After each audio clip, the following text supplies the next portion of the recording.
La resistencia popular, el MIR, hacen frente a la dictadura militar y cívica. Salvador Allende, en La Moneda, un llamado, un teléfono, un mensaje al movimiento de izquierda revolucionaria. Miguel, ahora les toca a ustedes. Es su tiempo, dijo el compañero presidente a la dirección del MIR. Miguel, Gladys, Bautista, Lumi y tantos compañeros resistentes están ahí, luchando, sin miedo y sin permiso, ayer, hoy Miguel y mañana. Enrique se transforma en uno de los principales impulsores de la unidad revolucionaria al concretarse a comienzos de 1974 una de las principales ideas estratégicas del comandante Che Guevara, la continentalidad de la lucha. Se crea la Junta de Coordinación Revolucionaria del Cono Sur, integrada por el PRT, Ejército Revolucionario del Pueblo de Argentina, el Movimiento de Liberación Nacional Tupamaros de Uruguay, el Ejército de Liberación Nacional de Bolivia y el Movimiento de Izquierda Revolucionaria, MIR de Chile, cohesionándose en el terreno de la organización y unificando fuerzas revolucionarias frente a los principales enemigos, la burguesía y el imperialismo.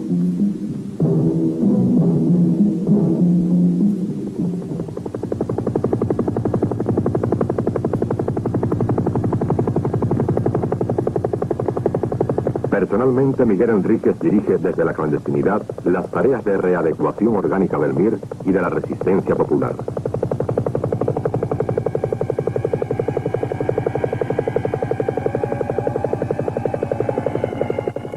Supervigila directamente las gestiones encaminadas a la constitución del Frente Político de la Resistencia. Lucha por impedir toda tentación de alianza con el Partido Demócrata Cristiano, que colabora con la Junta. Defiende a todo trance la lucha política independiente de una alianza social constituida por la clase obrera, la pequeña burguesía pobre y las capas pobres del campo y la ciudad.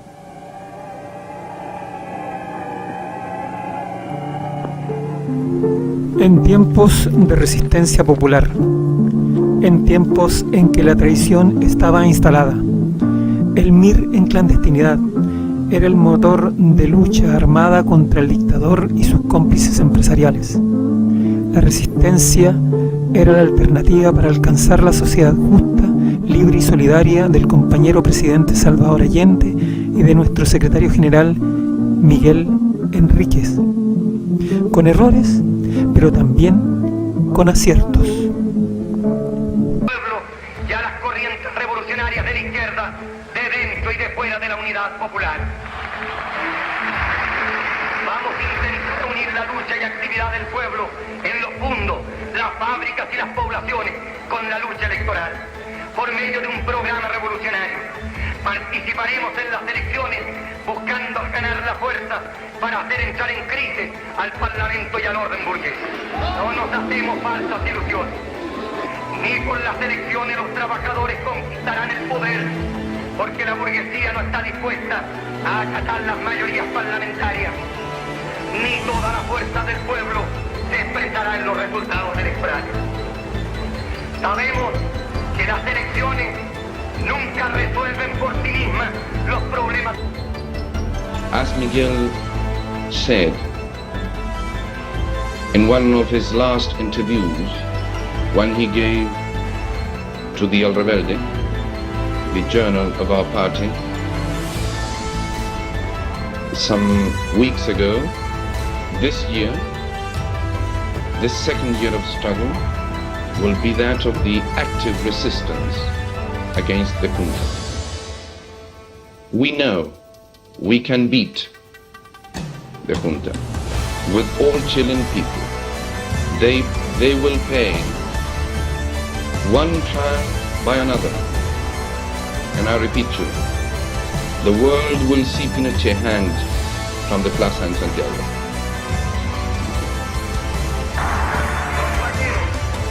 Hacemos a la ofensiva, reagrupémonos al interior del pueblo, al interior de la izquierda y al interior de los trabajadores. Unamos a los revolucionarios, reagrupémonos para los combates decisivos que se avecinan. Digamos a los imperialistas, a Jarpa y a Frey, a los reformistas y a los vacilantes, que no estamos asistiendo al fracaso del socialismo, que estamos sufriendo el fracaso del reformismo.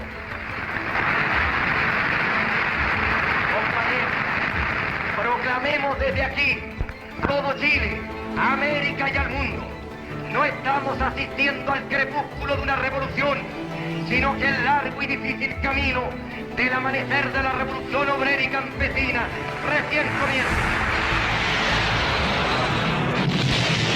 Enormes efectivos represivos ante la heroica resistencia que le opusieron un grupo de revolucionarios encabezados por Miguel Enríquez, que pereció en el combate. Un caído, otro caído. Uno se levanta, otro se levanta.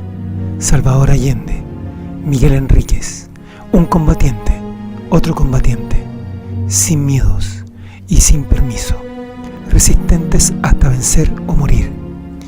Miguel y su fusil, la casa de Santa Fe, Carmen herida, Miguel combatiendo. Ese sábado, 5 de octubre de 1974, la DINA, los militares, las balas, las ráfagas, el barrio de San Miguel. Y Miguel Enríquez, sin miedo y sin permiso, combatía, enfrentaba a los esbirros de Pinochet, fiel a sus palabras, hasta vencer o morir.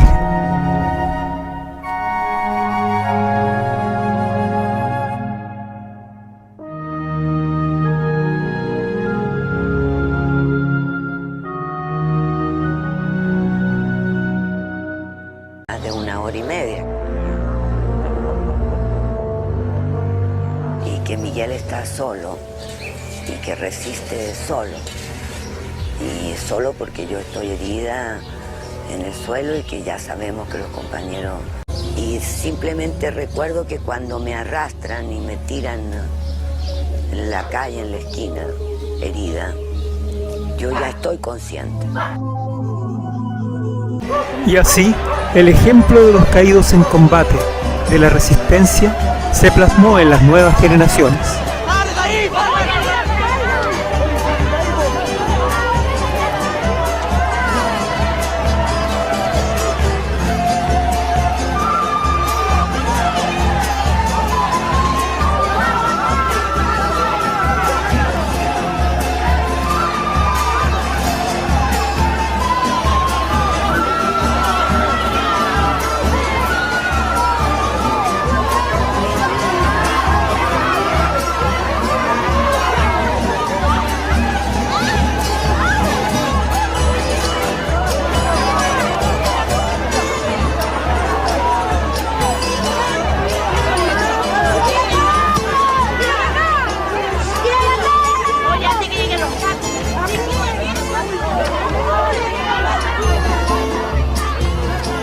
O sea, yo no podía bajo ninguna circunstancia hacer nada que mi pueblo no podía hacer.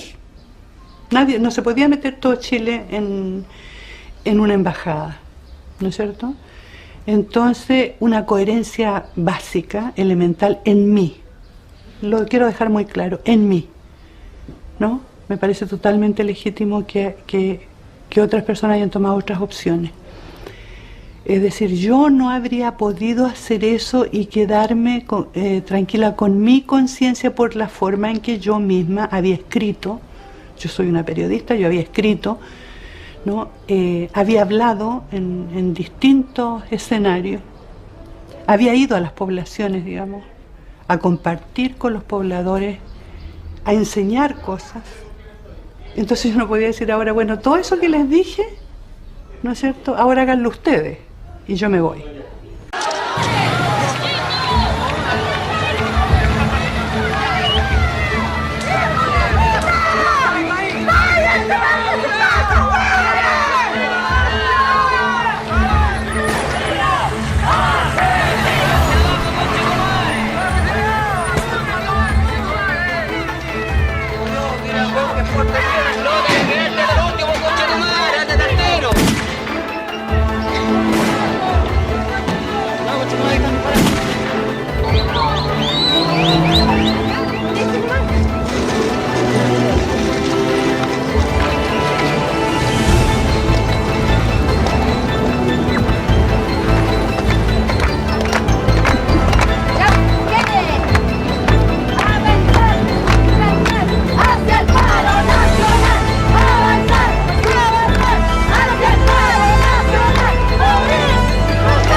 una generación joven, dentro de la que estaba Miguel Enrique, trataba de releer el pasado de Chile y a la vez proyectarlo en la contingencia nacional y en lo que venía también.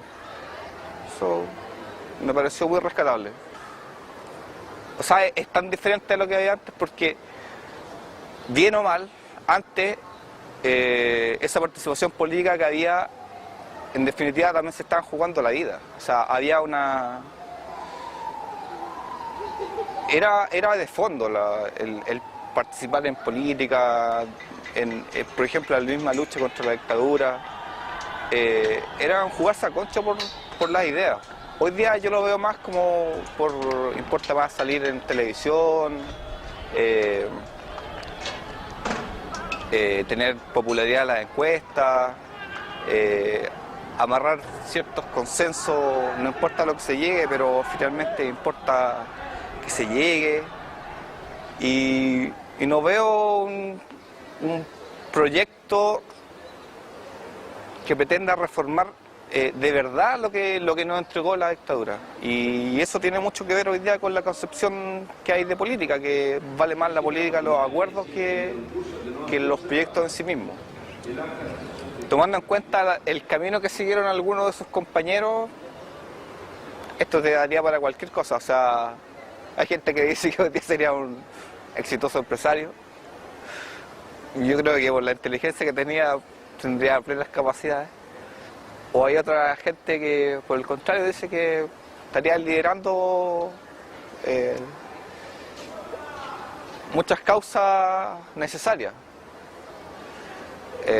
Yo quisiera pensar esto último.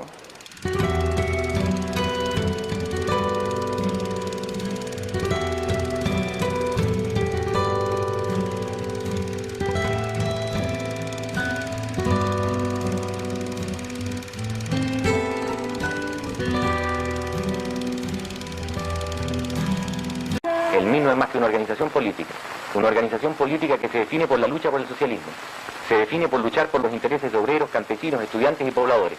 Los métodos son métodos revolucionarios, no son métodos que nosotros hemos impuesto a las clases obreras, campesinas y a los trabajadores. Algunos de los dirigentes más conocidos del MIR son personas relacionadas con gente de fortuna o incluso con algunos parlamentarios. Esto hace pensar a algunas personas que en el MIR milita un grupo de niños bien, de pijes, que juegan a la revolución. ¿Qué opina usted sobre esto? No conozco a ningún hombre de fortuna que milite en el MIR, ni siquiera que esté relacionado con hombres de fortuna. Segundo, sí conozco a algunos ex estudiantes que en este instante son dirigentes del MIR. Tercero, no defino a los hombres por la desgracia o gracia de quien son hijos, sino que definimos a los hombres nosotros por la actividad que realmente realizan. Si no fuera así, Ernesto Guevara fue médico, Fidel Castro era hijo terrateniente, etcétera, etcétera. La historia de las revoluciones y de los procesos populares y de cualquier movimiento de masas establece que en muchas oportunidades se encontrarán hombres que abandonan su extracción de clase y se colocan al servicio de otras cuestiones. Fundamentalmente lo que un hombre lo define en este instante, de si está en el campo de la revolución o no, es al servicio de qué coloca sus tareas y su actividad. Quienes colocan aquello al servicio de los intereses de obreros y campesinos, creemos que tienen tanto derecho como muchos a luchar por esos intereses y a ser revolucionarios. En términos de lo que se ha llamado introducir la violencia en Chile y acusar al MIR de haber introducido y estar luchando por introducir la violencia en un país que es pacífico, tranquilo, y donde el MIR sería la organización que estaría provocando y buscando la violencia, etc. Nosotros queremos decir claramente, simplemente no entendemos. Nosotros hasta donde entendemos, no fue el MIR el que asesinó a los obreros de El Salvador, fue Carabineros en 1966. Fue la Fuerza Aérea y Carabineros quienes ametrallaron a los pobladores el 23 de noviembre en Santiago. Fue Carabineros el que mató a los pobladores en Puerto Montt. El MIR no ha matado a nadie.